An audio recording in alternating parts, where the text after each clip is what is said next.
Okay, is that working? That's working. Okay, sorry, we had some technical difficulties. Yes. So, this is Robin, I'm Ruth, this is Oreo, and this is A Mirror Darkly Unbridled Inquiry. The topic today, are we just meat robots? Wow, that was almost like a professional intro. That was really awesome, like somebody wrote it for me. Yes, you did well. I wrote it in my own head, all up here. All there. So anyway, we are going to talk for the next close to an hour about being meat robots. We were talking to Oreo about if he was a meat robot, and he's decided he's a meat robot eater because he bites people. So he would bite his dad. He would bite our friend Larry. He'd bite our neighbor Terry. So he has some choice people that he likes to bite.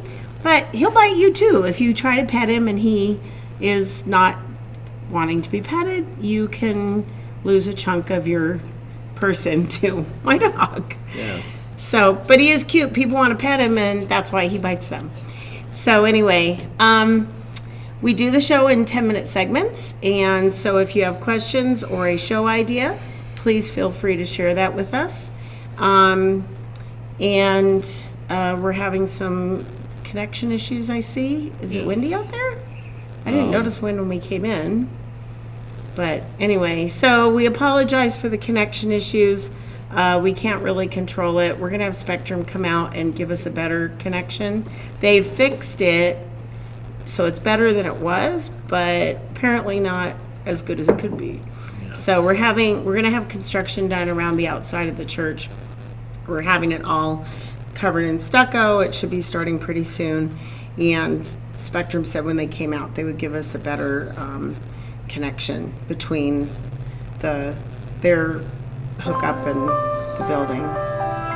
Oh, that was a nice little song. Yeah. Yes. It's like the station identification. Yeah, well. Which I didn't know that meant anything when I was younger. I thought it was just something they said that rhymed.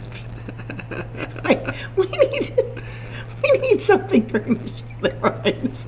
Let's just say after station identification. Okay. So, anyway, I took a nap today, so I'm not as tired as I normally am at this time.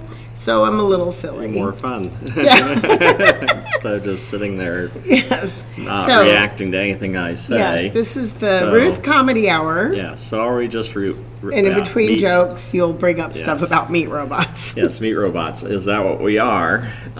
What this issue is specifically dealing with is the question of human free will. That is, do we have free will? Can we freely make choices?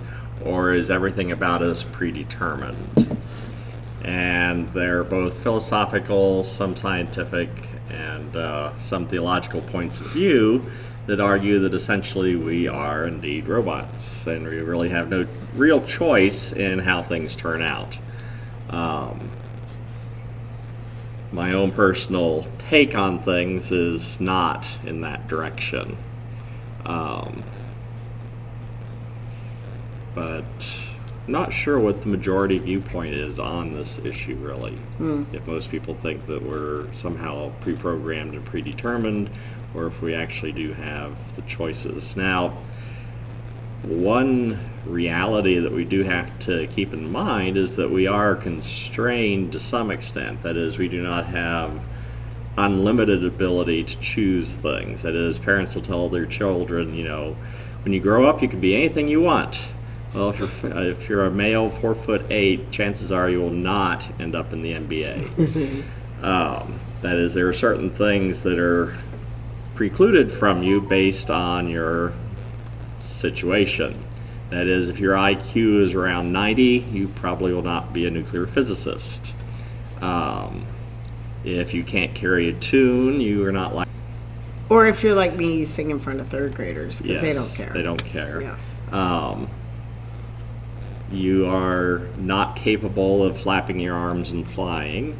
If you choose to step off a mountain without a parachute, the results will not be in your favor. If you choose to do various things that are hazardous, again, things are not likely to turn out in your favor. That is, if you make a habit of making poor choices health-wise, like using meth and smoking constantly, your lungs and your teeth will not be thanking you in the future. It will take a while, but out mercy on whom I have mercy, and I have compassion on whom I have compassion. It does not therefore depend on human desire or effort, but on God's mercy. For Scripture says to Pharaoh, I raised you up for this very purpose, that I might display my power in you, and that my name might be proclaimed in all the earth. Therefore God has mercy on whom he wants to have mercy, and he hardens whom he wants to harden. One of you will say to me, then why does God still blame us? For who is able to resist his will? But who are you, a human being, to talk back to God? Shall what is formed say to the one who formed it, why did you make me like this? Does not the potter have the right to make out of the same lump of clay some pottery for special purposes and some for common use? What if God, although choosing to show his wrath and make his power known, bore with great patience the objects of his wrath, prepared for destruction? What if he did this to make the riches of his glory known to the objects of his mercy, whom he prepared in advance for glory, even us? And so there are theologians that will look at this passage and they will conclude that you don't have free choice. God has determined the outcome of your life, and some of you are going to go to hell and some of you aren't, and you have no say in the matter whatsoever. Now, of course, the question that should be raised by that conclusion from reading this passage is that what the passage is actually talking about? Is that the point of the passage or not? And there are theologians on the other side that would argue that no, they're kind of missing the point of what the passage is dealing with. So, my uncle is Presbyterian. Right. Now, he's not always been. But he believes that we don't need to share the gospel with people because they're either going to get saved or they're not, and we have no effect over it, so there's no point. Right. That was one of the objections to what was the famous missionary that went to China. I forget his name. Yeah, I don't remember his name right offhand. If anybody's listening to us and wants to text us and remind us of that individual, that would be helpful. or it will come to one of us as we go along. But anyway, he was in a Reformed church, and that was exactly the things that they said to him. He went anyway. There is a difficulty scripturally with that conclusion. Now, in a Reformed setting, that is, those that are Calvinistic in their orientation, you have the 5 principles or foundations of Calvinism. When I took theology, we memorized it using the formula TULIP, which are the initials of the 5 parts. Total depravity, unmerited favor, limited atonement, irresistible grace, and perseverance of the saints. What all that means is that in this framework, human beings are completely depraved. They're not capable of noticing or caring about God whatsoever. And that's taken based on some other things. Robert Morrison? No. Oh, okay. Based on some other things that Paul Hudson wrote. Taylor. Yeah. Yes, Hudson Taylor. Okay, he was the next guy in the list. But it said Presbyterian minister and translator and blah, blah, blah. And I'm like, okay, I don't think that's right, but I'll ask. No, Hudson Taylor. Yeah, that's right. And so within, that is, if you ascribe to all 5 points of Calvinism and you are locked into the framework of Reformed theology, it is a self-consistent package. That is, given the presuppositions of the theory, it explains everything quite well. But it pretty much eliminates the possibility of human free will at all. That is, they assume that God is completely in charge and how you turn out is up to him and there's nothing you can do about it. I think I've told the joke before. This is something that Jerry Falwell gave at a chapel service the last year I was at was today the Master's University. And he said that Calvinist got up one morning and he's going downstairs to get his breakfast, and he tripped at the top of the stairs and tumbled down the stairs. Blah, blah, blah, blah, blah, blah. You almost knocked my coffee out of my hand. Sorry. And there he is down at the bottom of the stairs, in pain, lying on his back. His wife comes running out to him and asks him if he's okay. He said, well, yeah, I think I am. Thank God that's all over with now. Because that's the notion in Reformed theology. That is, that was predestined to happen, and there's nothing he could have ever done to have avoided falling down those stairs, and so all I can do is be thankful that that part of his life now is over. But that illustrates the nature of what Reformed theology is. It is perhaps a bit of a stereotype, or what's the word? Somewhat hyperbolic picture of it. Now, is there anyone that believes it's all free will and not, like, God has no control? No, that nobody says that God doesn't have control, or let's put it this way, that he doesn't have the capability of having complete control. What the other side will argue is that God limits himself and does not intervene in everything. You have varieties of that. The reaction to Calvinism is what's called Arminianism. A lot of Christians imagine that those are your only 2 possible theological positions, either Arminian or Calvinist, and are usually shocked when I suggest that there's actually other ways besides just those 2. It's not a binary choice. And I would classify myself as being neither of those. Openness theology is a relatively recent idea, probably in the last 30 or 40 years, but it's on the spectrum towards Arminian theology, but it's got some significant differences from it. So you want to explain what Arminian means? Arminius was, again, one of the reformers, one of the early Protestants. And he rejected the idea that everything was predetermined. He argued that we did have the choice to be saved or not. He went a little bit further and argued that you actually could choose to stop being a Christian, that is, you could lose your salvation. And so in those churches that would be classified as holiness churches, they're essentially Arminian in their theological framework. And again, within that theological framework, it's a self-consistent thing. My difficulty with both of them is that you're putting God in a box. And the other difficulty is that as you look at the entire corpus of Scripture, neither of those two positions quite gels or matches with what you have scripturally. That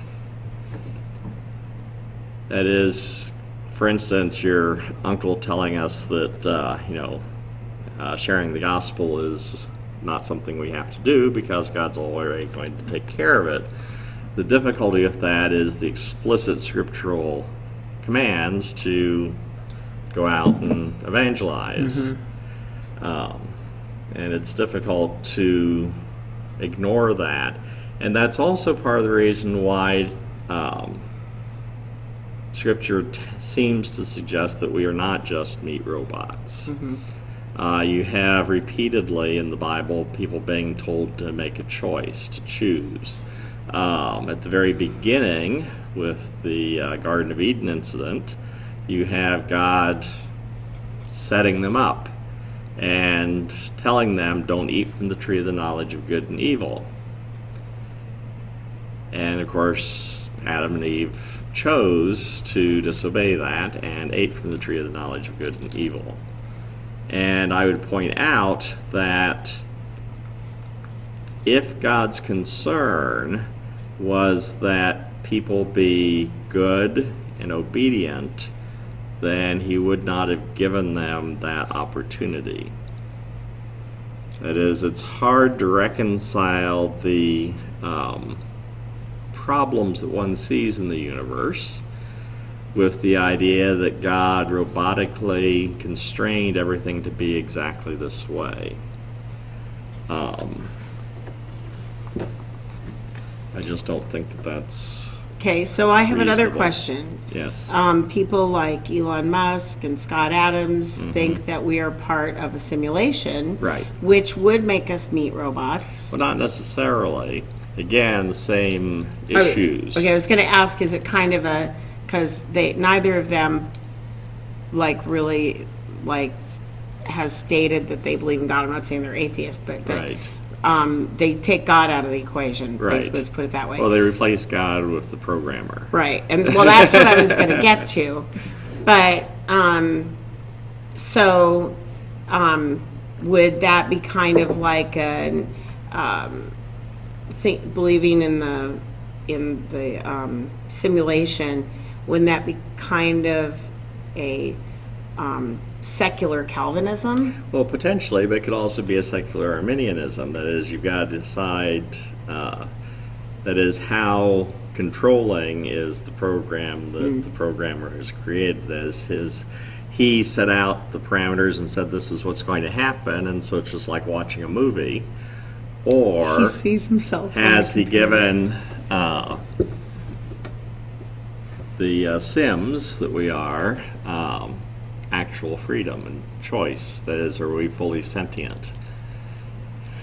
Because if we're completely pre-programmed what we're going to do, then our sentience is not entirely real either, because we're not actually making choices.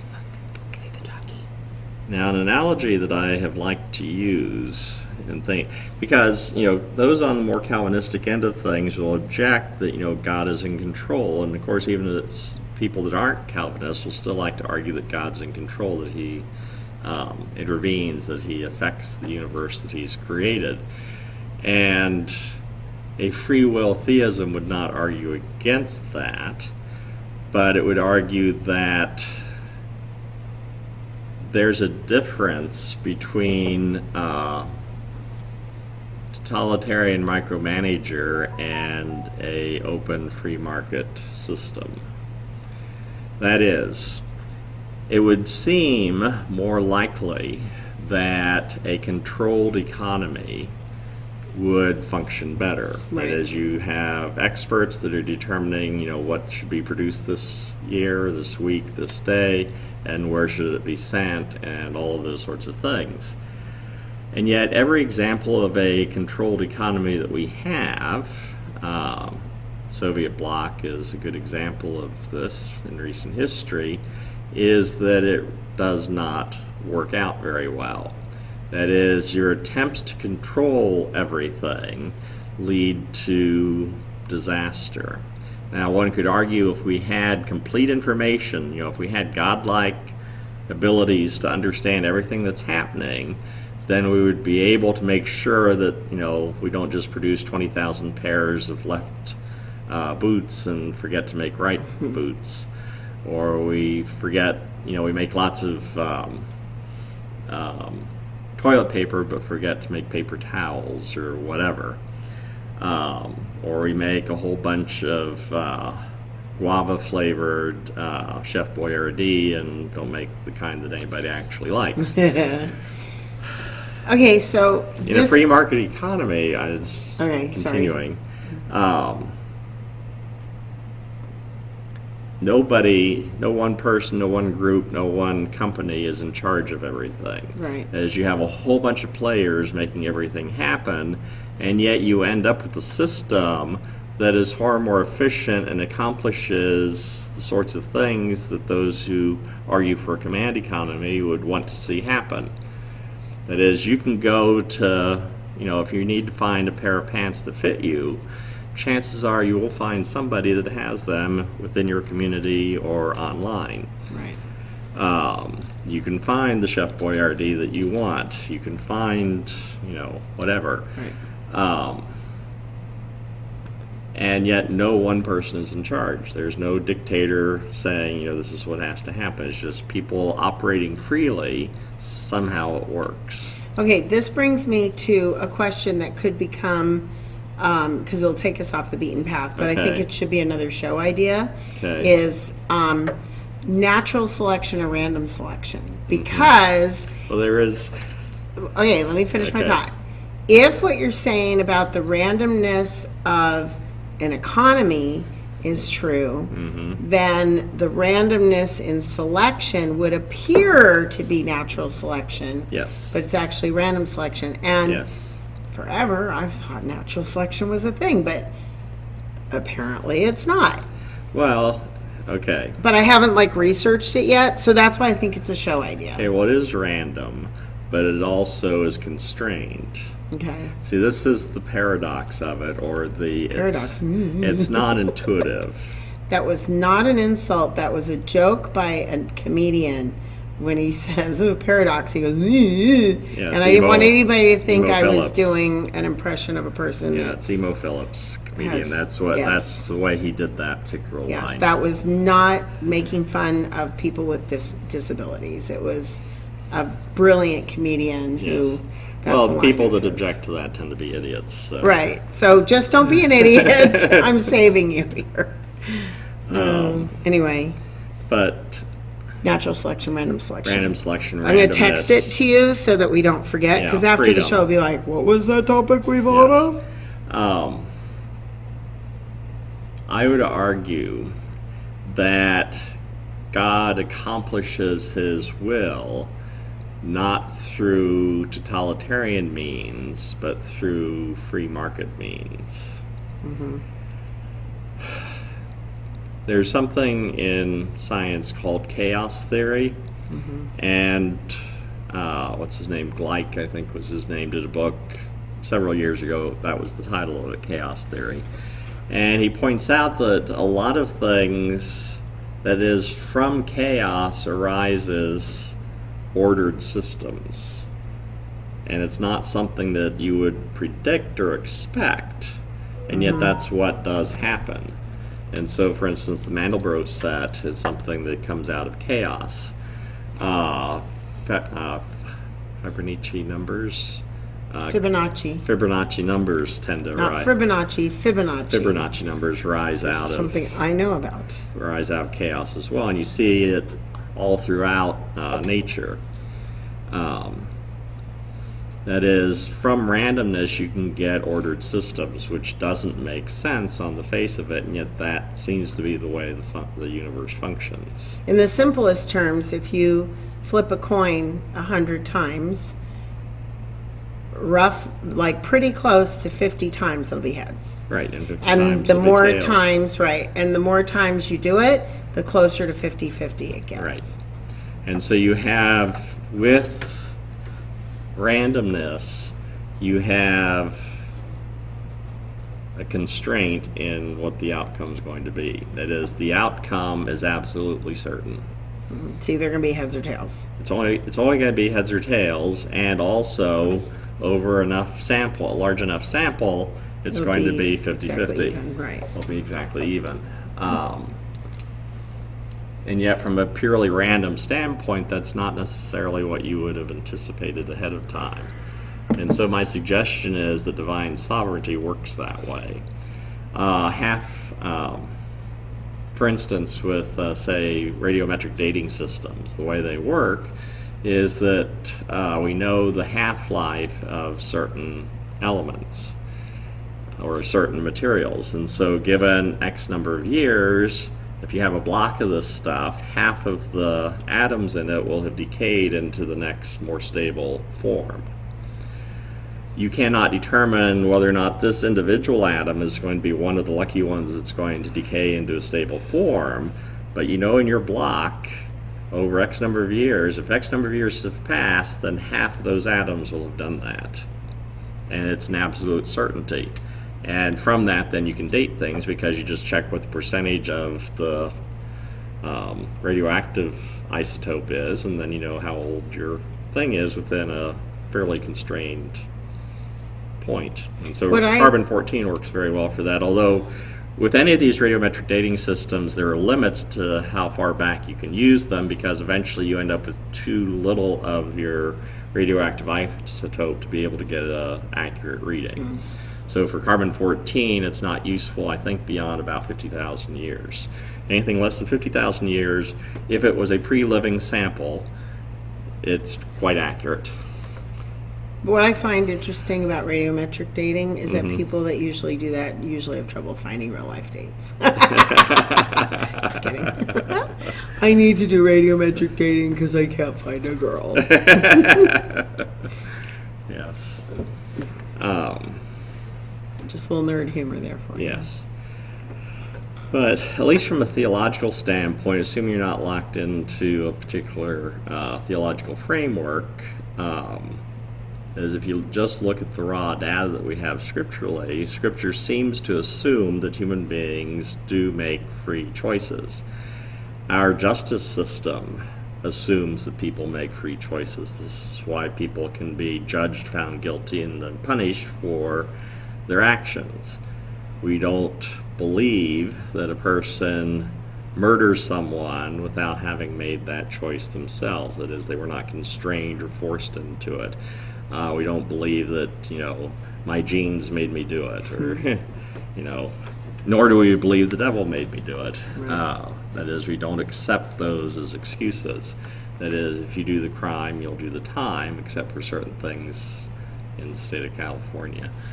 But anyway, beyond that, it seems to me, from a theological standpoint, that free will is viewed as being real, not just an illusion. Now, some people have argued that free will is an illusion, but because we don't know the outcome of any event, because the future is the undiscovered country, we have the illusion of freedom because we don't know what's going to happen, and so that gives us the sense that we are making choices. I think there's more to it than just that.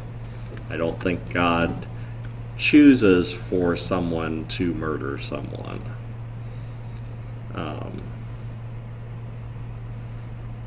It's an interesting thing, and you see the But he would have to know what's going to happen to that person. but you see an inherent contradiction biblically.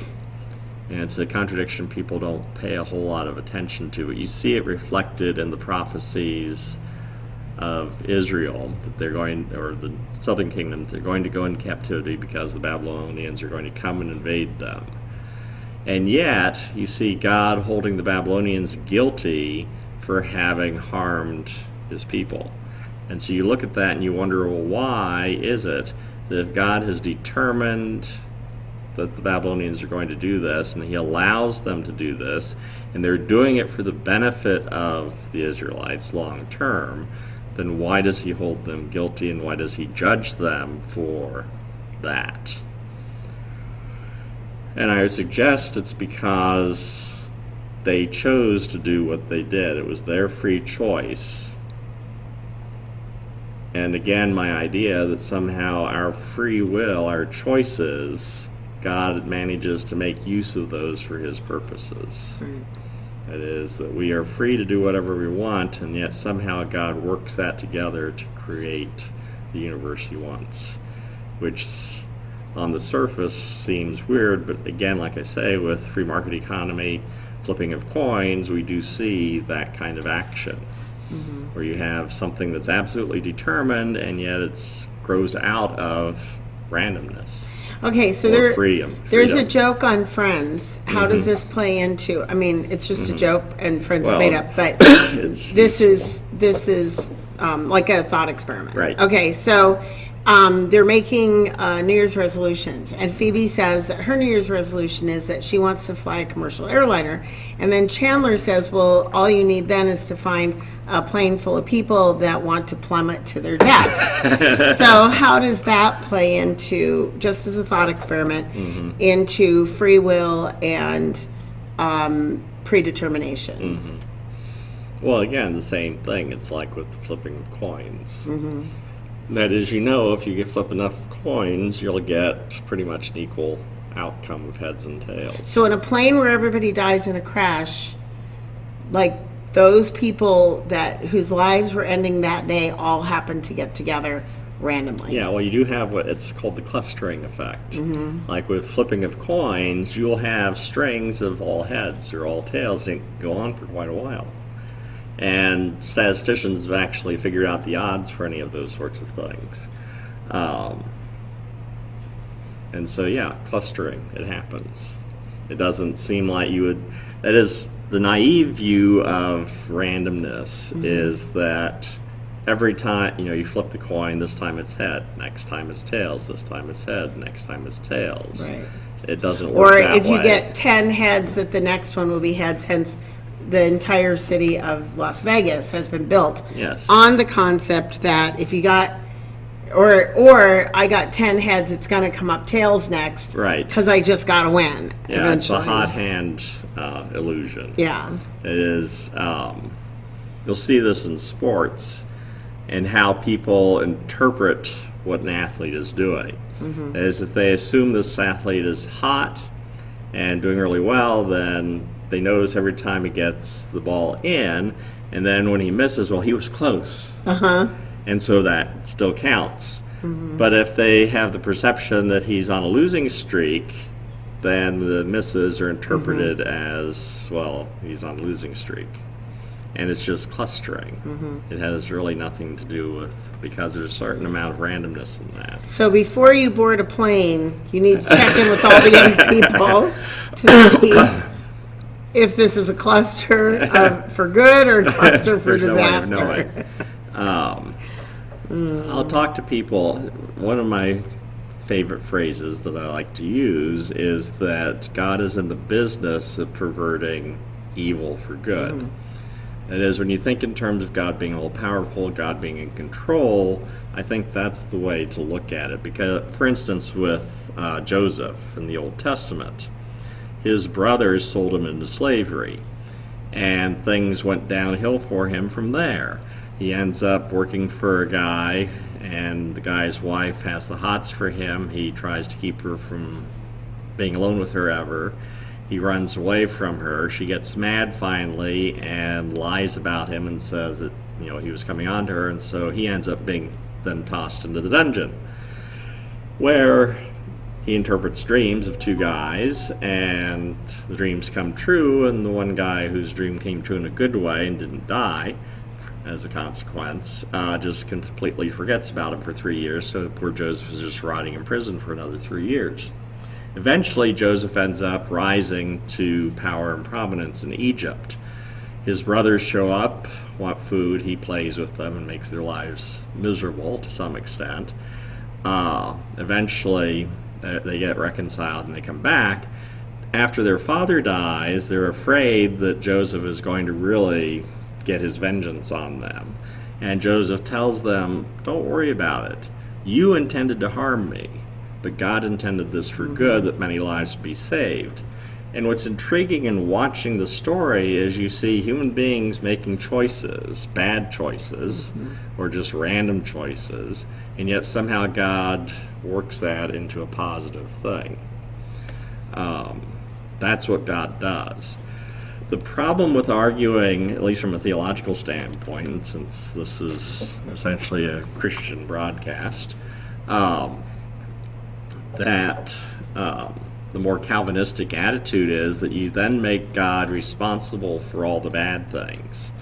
That is, certainly insurance companies will talk about acts of God, but that's not really, I mean, you're casting some pretty nasty aspersions on God when you do that. And I don't think that that's warranted. He's not willing that any should perish. Yeah, he's not willing that any should perish, but that all should come to repentance. You also have the very core of the biblical message is do to others as you'd have them do to you, or love your neighbor as yourself. This is how God operates as well. It's not just how he wants us to behave. This is his process as well. He operates that way. And so arguing that he has decided, okay, you people, I don't care about you, you're just going to go to hell, just for the hell of it. I'm really uncomfortable with that choice, because that's where you end up if you get to fully, we're just meat robots level.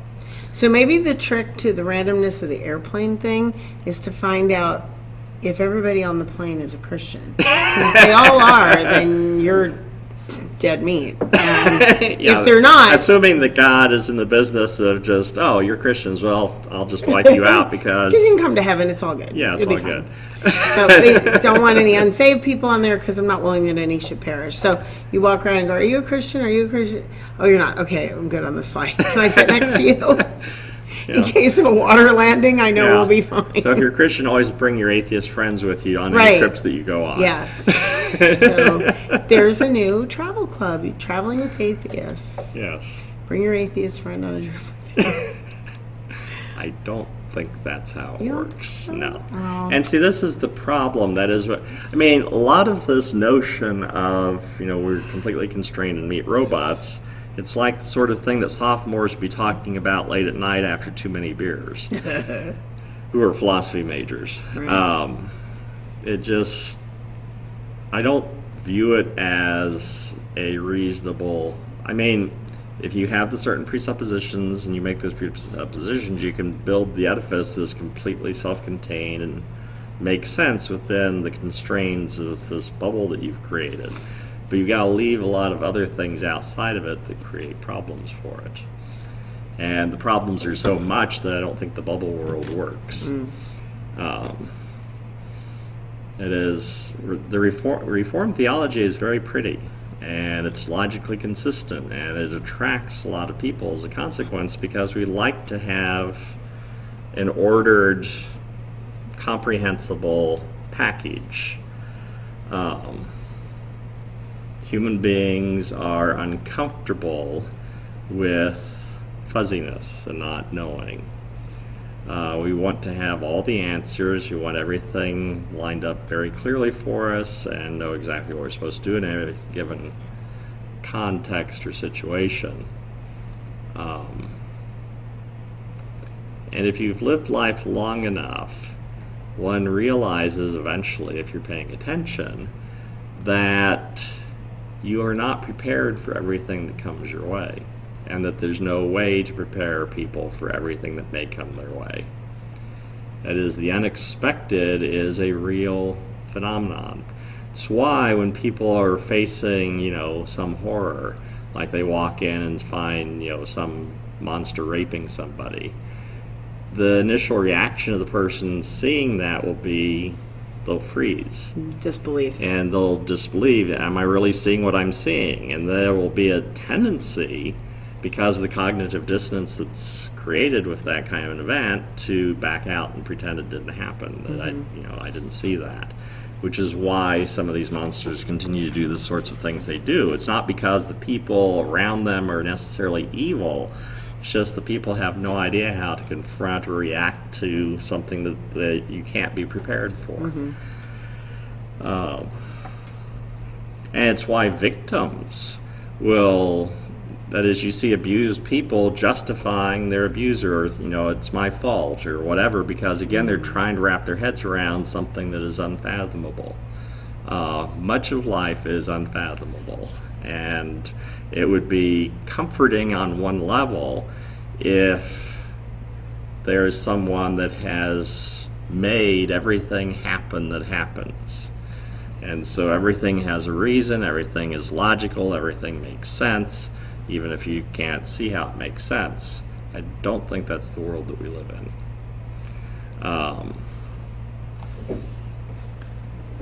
And from a physics standpoint, there is a comfort. I mean, one of the goals in physics is the theory of everything.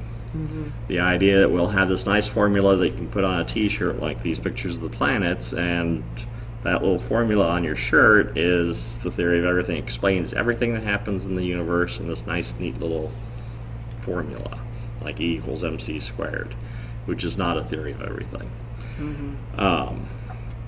That's what everybody would like.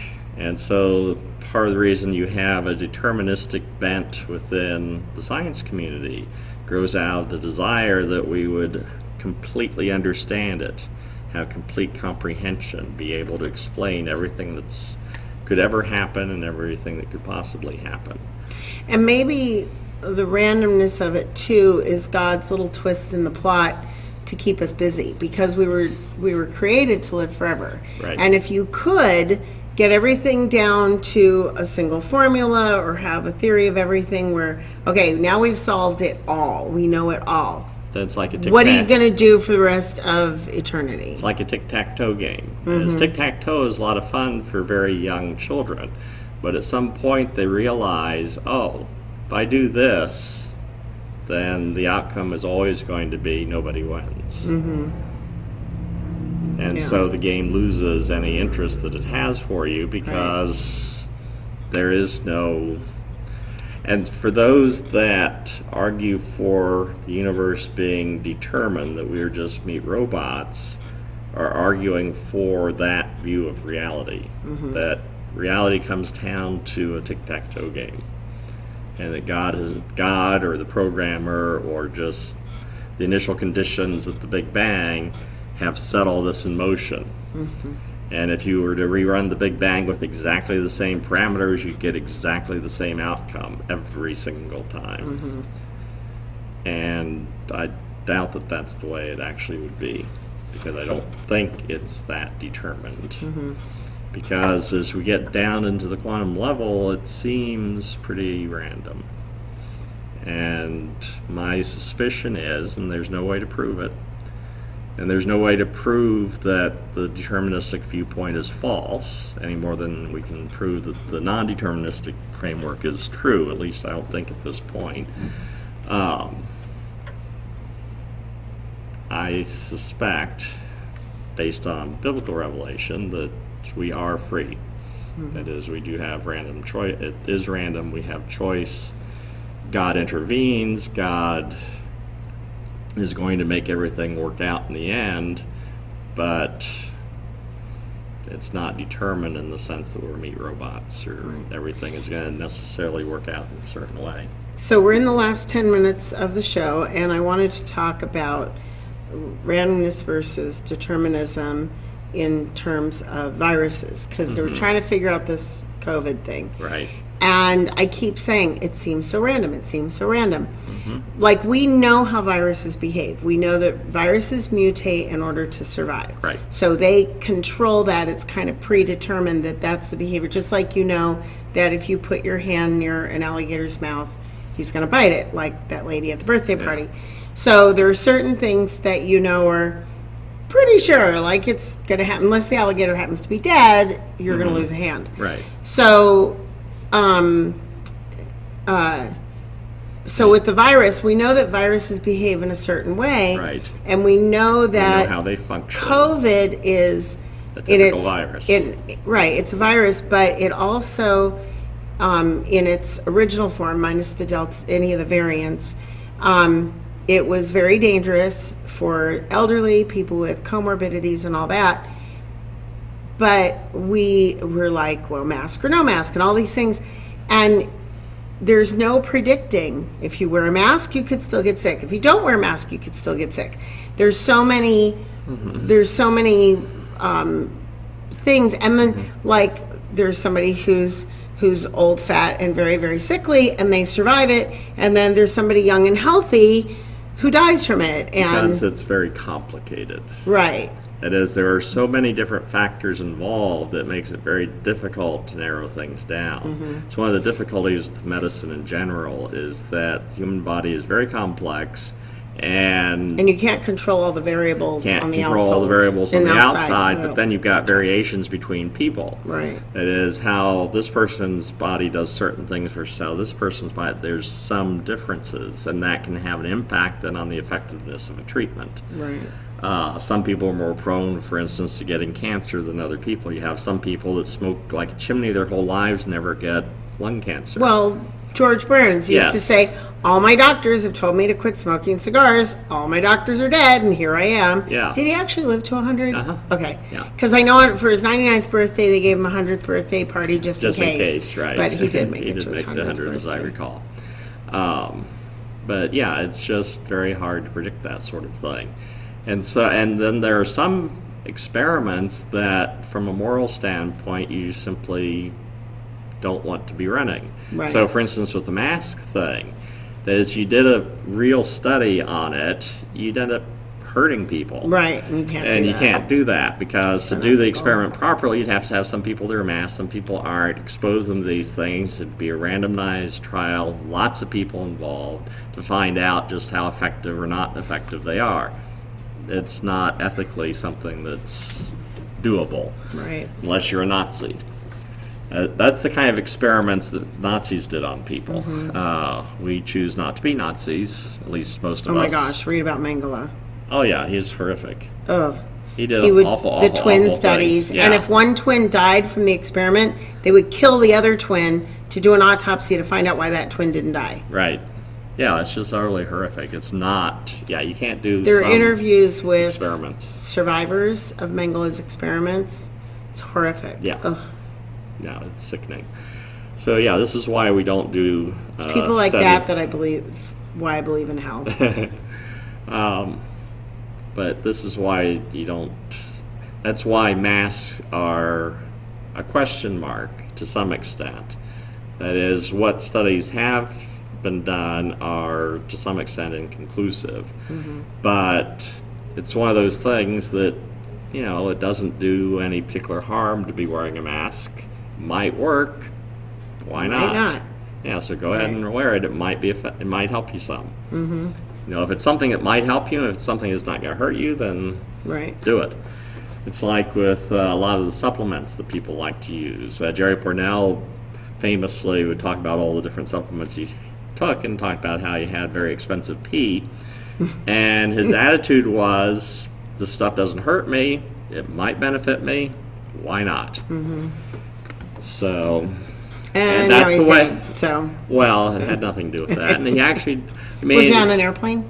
No. Okay. Actually, he died the way all of us would like to die. That is, he just laid down one afternoon, take a nap, and didn't wake up.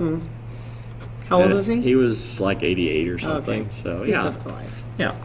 And he had survived brain tumor too. So that was another thing he talked about on his blog a lot. He I think he survived almost 10 years after that. So anyway, but yeah. But we live, and see the other aspect of this question, are we determined? Are we free? Regardless, how do you live your life? You live as if you have freedom. Yeah.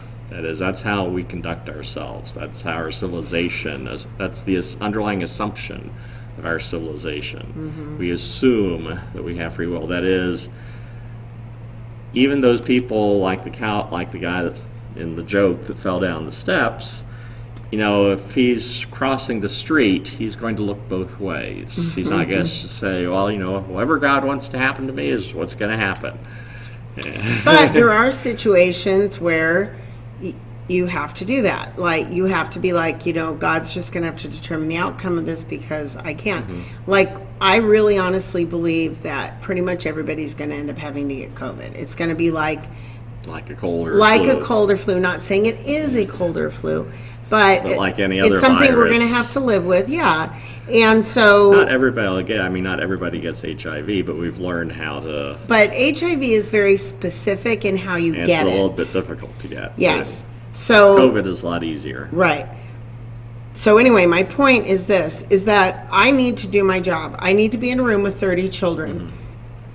Excuse me. I'll do what I can to protect myself, but it's going to end up the way it's going to end up. Yeah. I really don't want to test positive before next weekend because it's our big weekend with our friend. Speaking of which, we will not be here because we'll be at Knott's Berry Farm. Yes. But anyway, I figure I'll probably get it eventually. How I get it and how it turns out is entirely up to God, and I'm fine with that. I mean, I don't want to die at this age because I want to see my grandson grow up. I want to see more grandchildren, and I want to see my kids, successful in their careers and in healthy relationships and all that kind of stuff. But how it all turns out is really up to God, and because I can't control that. So, well, Martin Luther, the reformer, is quoted as saying, and I'm doing this off the top of my head rather than reading it, that during one of the plagues that afflicted that part of the world in his day, that he was doing all the precautions that everybody suggested, and he wasn't taking on any unnecessary chances. But beyond that, he was just going to leave it in God's hand. Right. That is, he wasn't going to do something stupid, but and that's the nature of living your life. It's like, you don't do something that is look both ways before you cross the street. Don't purposely lick doorknobs. Yes, don't stupidly say, well, it's like the moron, this is another joke, that gets in an airplane and flies up 10,000 feet and then jumps out without a parachute, announcing that he believes that God can take care of him. And of course, he smashed at the bottom of the ground after 10,000 feet. And his friend said, well, yeah, he did prove to me that he believed in God, but... Yeah. Well, it's like the joke about the flood. The water's rising, and the person says, somebody comes to the door and says, here, I'll take you in my rowboat and save you from this flood. That's okay, God's going to save me. And then he ends up on the roof of his house, and a helicopter comes by, and he says, that's okay, God's going to save me. He ends up drowning. He gets to heaven. He's like, to God, what's the deal? And God goes, why didn't you save me? Guy, I sent a helicopter, and you didn't accept the help. Yes. So don't be a moron. Right. If if it's freezing outside, wear shoes so you don't get frostbite. Don't be like, oh, God will save my feet. No, you could get frostbite and lose your God toes. gave you a brain. He gave us civilization that produces shoes. If you choose not to do that, well, that's on you. God is not going to help your stupidity. And I mask like that too. At work, I need to mask, not just because they won't let me work if I don't, but because there are children there that can't get vaccinated yet. Right. So now when I'm in the grocery store, I feel like everyone's had the opportunity. If you chose not to get vaccinated and you end up with COVID, that's on you. I got vaccinated. I might still get COVID, but it's likely to be less severe and I'm more likely to survive it. So when I go to stores, I don't wear my mask. There are places that, like my Weight Watcher meeting, they make us wear a mask. I carry my mask because if I'm in a store that, like we only have one Trader Joe's in this valley, at least that I'm aware of. And so if I need to go to Trader Joe's and if they were to say to me, you can't come in here without a mask, I would put the mask on and shop. But if I go to Home Depot, there's like 4 in this valley, 3, I know for sure, maybe 4, that if they say you can't shop in the store without a mask, I can turn around and go to a different Home Depot, or I can go to Lowe's or, you know, a similar store. So, but the only place I've been confronted is in Costco. That's it. And just the red vest people come, can you please wear a mask? I go, sure. Put it on my face, cover my nose, and then when they walk away, I go, because I don't want to wear a mask. I feel like it's overreach, and now there are people here at church that feel more comfortable if everyone's masked, so I wear a mask because of the love God, love people thing. But other people in the store are wearing masks. I'm not going to wear mine. And if somebody in the store wants me to wear mine, I'll just stand away from them. Because really, who do you stand by in the store for more than 15 minutes? Too. And that's really the thing. It's more than 15 minutes in an enclosed space, up close. Yeah, the viral load is critical. Yeah, and now if the store is super crowded, that would be different. Yes. If the store was really crowded, but if you can move quickly through the store and just get I literally spent less than 15 minutes in Trader Joe's this morning. I was the second person at the check stand. The other person was just putting their receipt in their bag when I walked over, so I waited like 2 seconds. And then I got rung up and I left. So I was in Trader Joe's this morning for less than 15 minutes.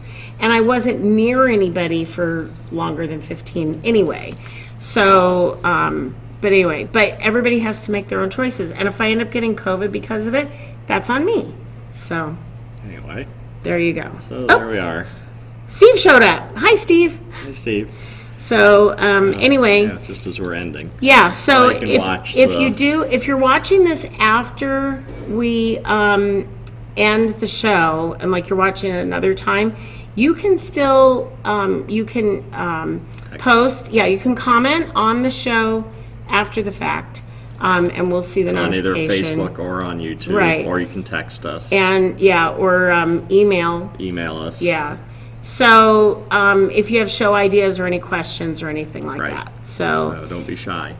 So next Saturday we will not be here because it's Labor Day weekend, and we'll be at Knott's Berry Farm.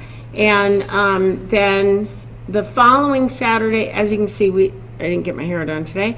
So the next Saturday we're going down below to get our hair done, but we're doing it in the morning. Yes. The plan is to come straight back, and it's just he and I, nobody else. Yeah, so all things being equal, We should be back. here on September 11th. Yes, auspicious day. Yes. So anyway, have a great week, and we'll see you guys in 2 weeks, and have a good Labor Day. Yep.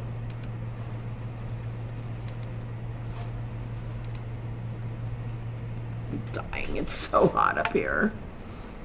I'm sweating.